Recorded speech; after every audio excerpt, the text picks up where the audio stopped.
Secretário, o senhor não é mais secretário, mas a gente tem essa coisa de chamar pelo último cargo. O senhor foi chamado para encabeçar um dos mais ambiciosos programas de privatização da história brasileira, uma equipe técnica de primeira linha, chefiada por alguém que eu também admiro muito, assim como admiro o senhor, que é o ministro Paulo Guedes. O que não deu certo? Por que o senhor saiu? Bem, obrigado, um prazer estar com vocês. Durante o período de campanha, o presidente Bolsonaro foi muito claro em dizer a respeito da importância da redução do tamanho do Estado, tirar o Estado do cangote do cidadão, eu adoro essa colocação dele, e privatizar. O ministro Guedes, que eu conheço há muitos anos, é um privatista. E eu, particularmente, acho que o Estado devia cuidar daquilo que é dever e obrigação do Estado. O Estado não pode competir com a iniciativa privada, não é justo. E é uma violação à nossa Constituição. O artigo 173 diz claramente que o Estado não pode ter empresas. Então, fui para o Estado, para o governo, com o sentido de reduzir o tamanho do Estado vendendo estatais. Mas as coisas não podem acontecer como não puderam acontecer da forma que eu pensava, porque o presidente Bolsonaro, primeiro, não tinha o controle do Congresso. Ele não tinha maioria. E eu tentei fazer a venda da Casa da Moeda, fiz a MP 902, previamente combinado com o presidente da Câmara dos Deputados, para a época em que efetivamente eu deveria entrar com essa MP. Então, entrei e essa MP caiu. Caiu significa o seguinte: os deputados e os senadores disseram o seguinte: Bolsonaro, Salim, Guedes, nós somos eleitos pelo voto do povo. Nós não queremos que venda a Casa da Moeda. Então, ali eu vi. E depois de amanhã, dia 5 de novembro, faz um ano que o projeto da Eletrobras entrou na Câmara dos Deputados e no Senado. Um ano. Agora, dia 5 de novembro.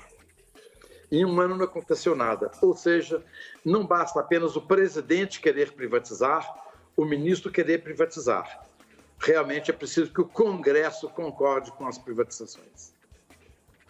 Olá, Salim e Amanda. Fazer uma pergunta ao senhor. O senhor disse recentemente numa entrevista ao Marco Sintra, ex-presidente da Receita, que se o presidente Bolsonaro quisesse, poderia privatizar todas as empresas que não precisam da aprovação do Congresso. Nas suas palavras, depende só dele, mas falta vontade. Eu gostaria que o senhor avançasse um pouco nesse diagnóstico, né?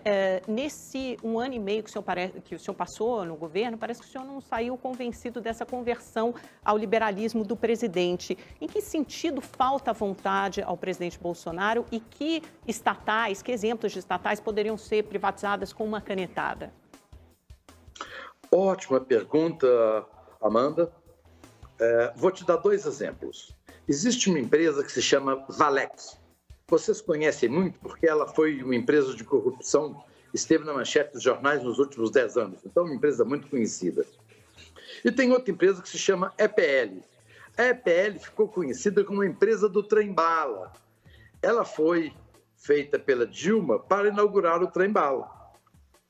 Dia 20 de junho passado, agora, 3 meses atrás, seria a data de inauguração do trem-bala. Amanda, foi no governo Dilma, montou a empresa EPL para construir o trem-bala, passou o governo Temer, estamos no governo Bolsonaro e a empresa continua de pé.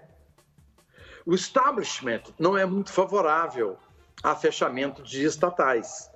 Então, o presidente é uma pessoa muito elegante, cuidadosa, e ele evita interferir nos ministérios. Ele acha que cada ministro deveria tomar essa atitude. Da mesma forma que o ministro Fábio Faria está hoje privatizando os Correios e a Telebrás, porque ele tem essa vontade, no Ministério da Infraestrutura, a Valec e a EPL não serão privatizadas e foram somadas numa empresa que se chama Infra S.A. Ou seja, uma empresa que não faz coisa alguma com outra que não faz nada, que vai ser coisa alguma.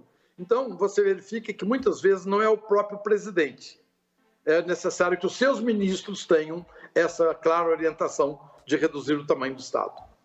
Seria o ministro Tarcísio de Freitas, então, nesse caso, no Ministério da Infraestrutura, ao qual o senhor se refere? Sim, Ministério da Infraestrutura. Bom, daqui a pouquinho a gente continua aqui a conversa, né?